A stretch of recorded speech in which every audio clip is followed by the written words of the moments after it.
Ladies and gentlemen of the Backyard Shenanigans Green Thumbs Club. This actually was going to be a picture show because of number one, life, number two, the weather, and number three, some critters that have taken up residence in my backyard. But I said, you know what? I can't do that to the jury. I got to get out here and possibly risk my life and limb to give them the Backyard Shenanigans videos that they've been used to. So, ladies and gentlemen, with that being said, let me go ahead and do a vlog to explain the pictures that you're seeing right here.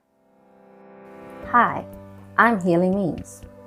Welcome back to my channel where we judge products, not people.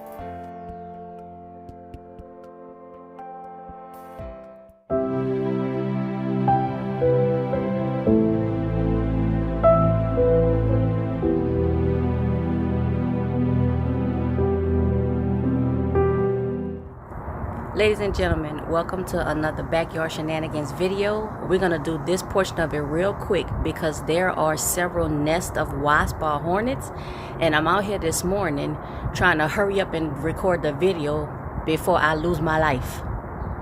Let's check out the aloes. Alright, we are here by the aloes, and I'm just gonna do a quick run through. Y'all, the wasp, I don't know what time they wake up in the morning, but I need to beat them to the punch. So here we are. So 1, 2,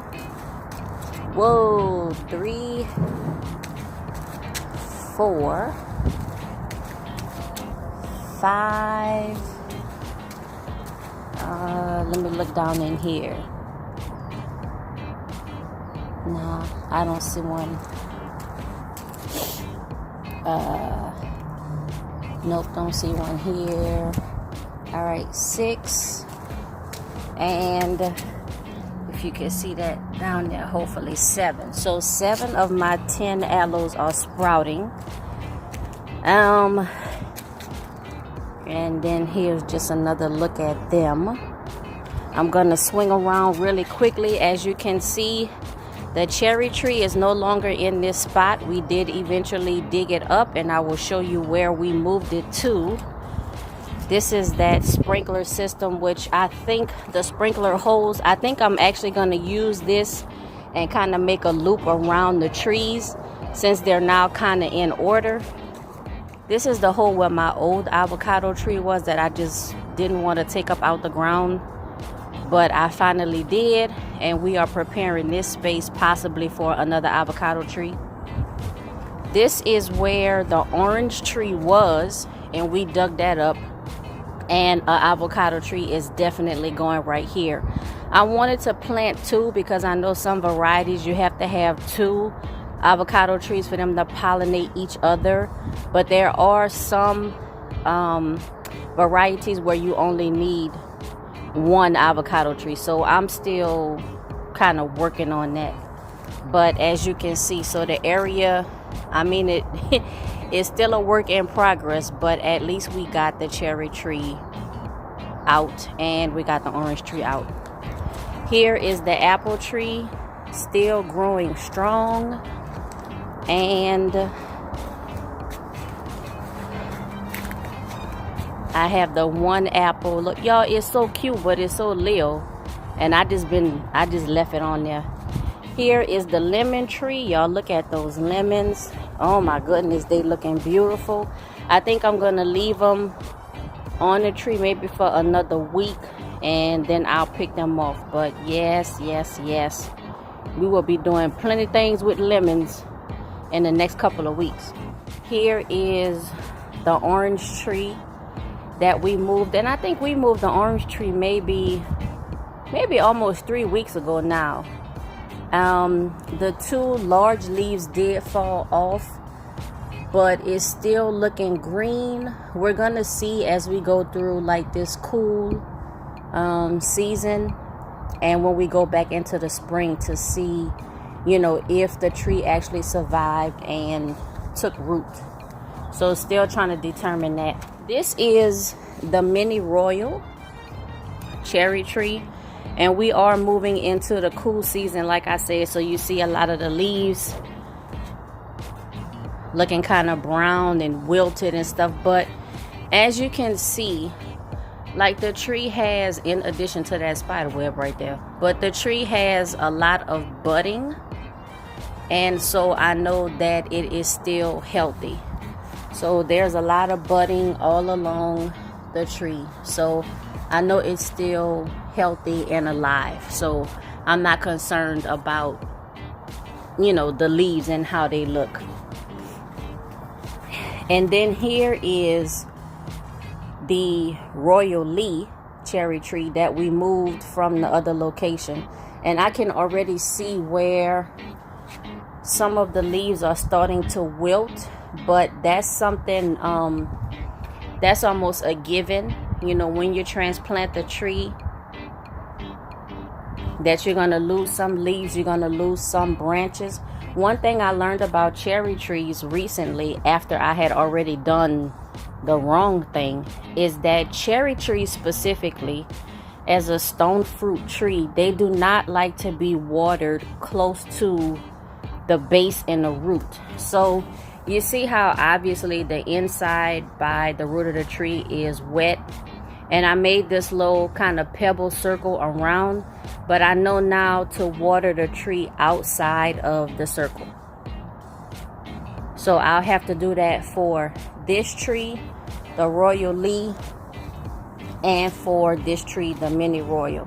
And I might tighten up this circle a little bit, but I just have to make sure that I water outside of that area, because they don't like water, you know, near the base of the root system.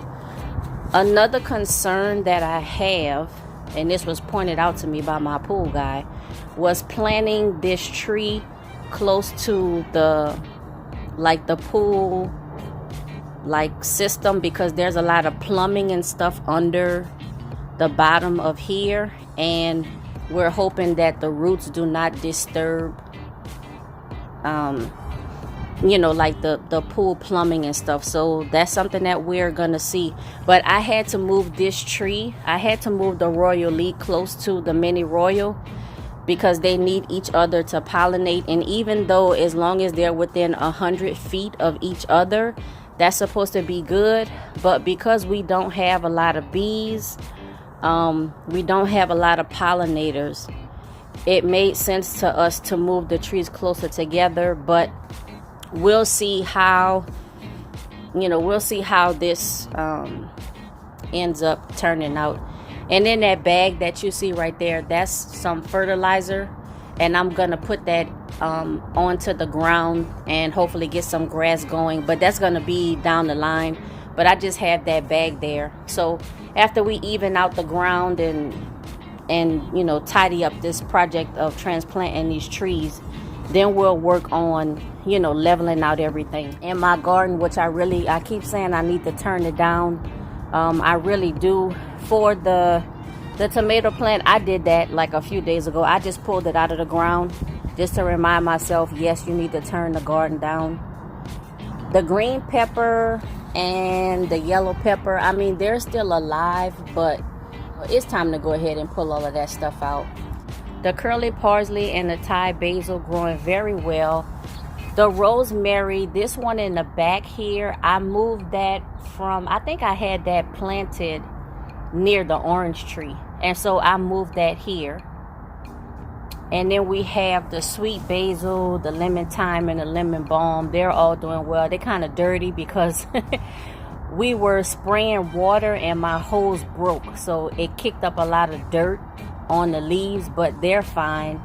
And then with the watermelon, I mean, I still have like a lot of growth. This thing is growing, but I'm not sure that I'm actually going to get a watermelon from it. But, you know, that's okay. This was a learning experience. I did plant this mini garden very late in the season, and so next year I'm definitely going to get out here, you know, in the March, April time frame and plant a lot early. We recently went through like a week of a rainy little season. I don't know what happened with that, but because it was raining, I wasn't out here. And now that we have this wasp problem, I'm definitely not going to be out here. I really want to go like down there to show you, but I'm not because I am afraid. Thank you for watching today's video. As you continue to enjoy my content, please remember to like, comment, subscribe, click that notifications bell, and share with everyone you know. Until next time, bye. All right, so this is what we're looking like so far in the backyard. Now let me get inside before I get stung by a wasp.